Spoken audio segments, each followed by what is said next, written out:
Located at the Central Plains region of Nigeria, Nasarawa State boasts $4.6 billion GDP as of 2021. With the ambitious Nasarawa Economic Development Strategy, the state intends to enable a thriving economic ecosystem for its growth. This was made known by the Executive Governor, Engineer Sule Abudulahi, at the second edition of his yearly two-day investment summit themed The Industrial Renaissance, held at Lafia, the state capital. While outlining the various investments in the state, Engineer Abudulahi calls on all investors to invest, as the summit will position the state as one of the top business destinations in the country. Interestingly, the recently commissioned Avatar New Energy Minerals Company Limited in Nasarawa State, in Nasarawa local government, by Mr. President, the Asgard Mining and Processing Plant in Karu, which I actually commissioned, the Nasarawa Technology Village, which was commissioned by my dear brother, the Governor of Borno State, Professor Zulum. All of them are numerous investments that are being carried out in the state, and they are well informed by the outcome of the summit that we conducted in the year 2022. It is also heartwarming to state that the federal government commissioned the spot-in of the Ebenyi A oil well in Obi local government area of the state. The discovery of the oil hydrocarbons and its subsequent exploration and exploitation will further boost the economic prosperity of our dear country and put Nasarawa State among the committee of the oil-producing states in the country. The staging of the 2024 Investment Summit will further expand our existing pathways to leverage on the industrial, agricultural, and mining sectors towards enhancing inclusive and sustainable wealth creation and economic prosperity. It is therefore a point to state that Nasarawa, we have been deliberate in stimulating our economy, building human capacities, creating wealth, and generating employment opportunities to our people. President Bola Tinubu, represented by Dr. Doris Uzoka Anite, Minister of Industry, Trade and Investment, lauded the state's stride and commitment to fostering a conducive business environment. He further emphasized that states rich in lithium should invest in the mining sector to capitalize on global demand, as it holds the key to the future.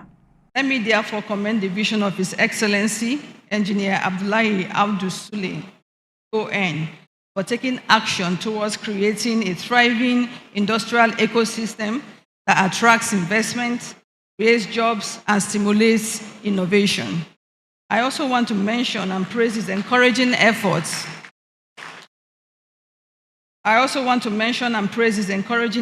in implementing policies and programs that foster a business-friendly environment, investment in infrastructure, and promoting value addition in key sectors such as agriculture, mining, and energy.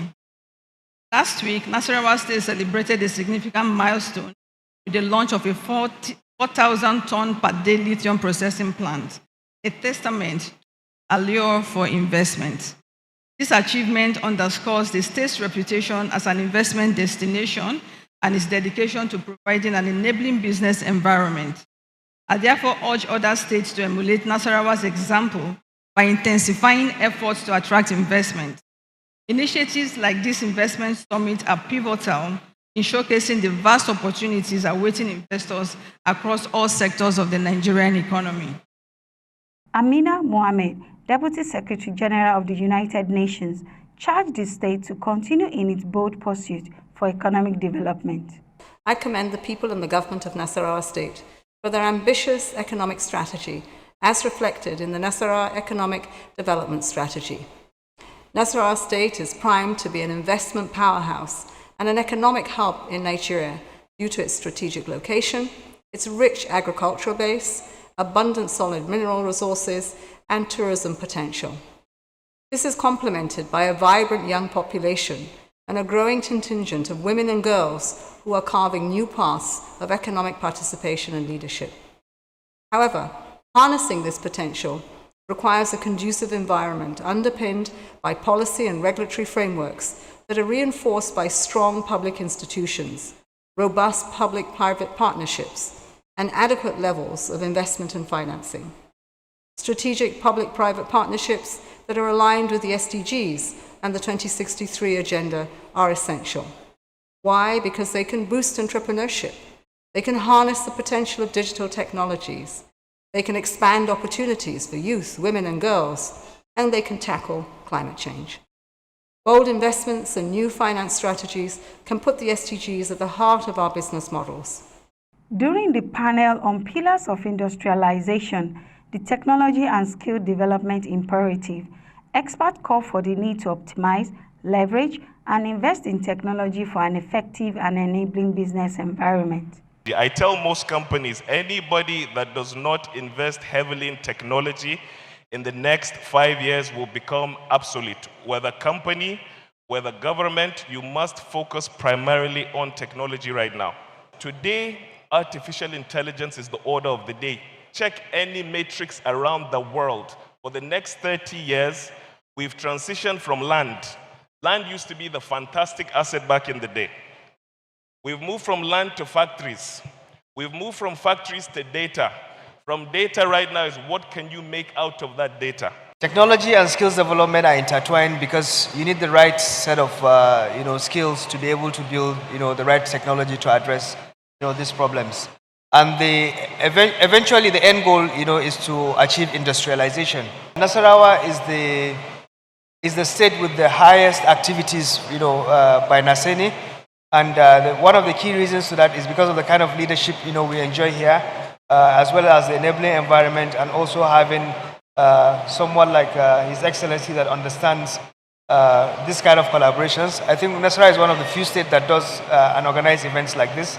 And constantly, we're looking for ways to continue to invest more in a state like this, and also enjoy the benefits of being neighbors with the FCT.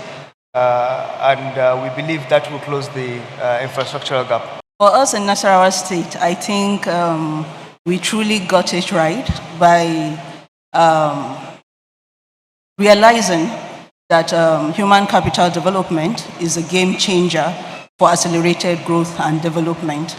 At this moment, I am very, very proud because we are the first in the whole country to establish an agency dedicated to human capital development, and we remain the only state to have an agency for human capital development. The commitment and the dedication has not wavered at all. From an infrastructure perspective, we're laying a very decent baseline for broadband, for achieving a national broadband plan in Nigeria as well.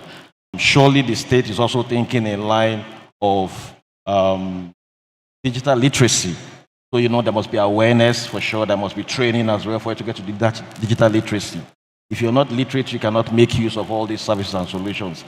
Part of the highlight of the event is the touring of exhibition stands, the launch of Nasarawa State Gas Master Plan, Nasarawa Investment Summit MSME Challenge won by Getwell Innovations, and the sealing of 6 deals to push the agenda of the summit for the state, such as the gold project, lithium and zinc development, rice and sugarcane, worth over $200 million were signed. Additionally, 3 memorandums of understanding on the lithium and gas value chain, Nasarawa Renewable Energy, in collaboration with the Nigerian National Petroleum Company Limited, NLPCL. The summit brought together stakeholders, policymakers, industry leaders, and investors from local, national, and international spheres for the second time. For more on well-researched and balanced stories, events, and interviews across business, tech innovation, and lifestyle, please like, share, and subscribe to this channel, www.youtube.com/Digivation Network.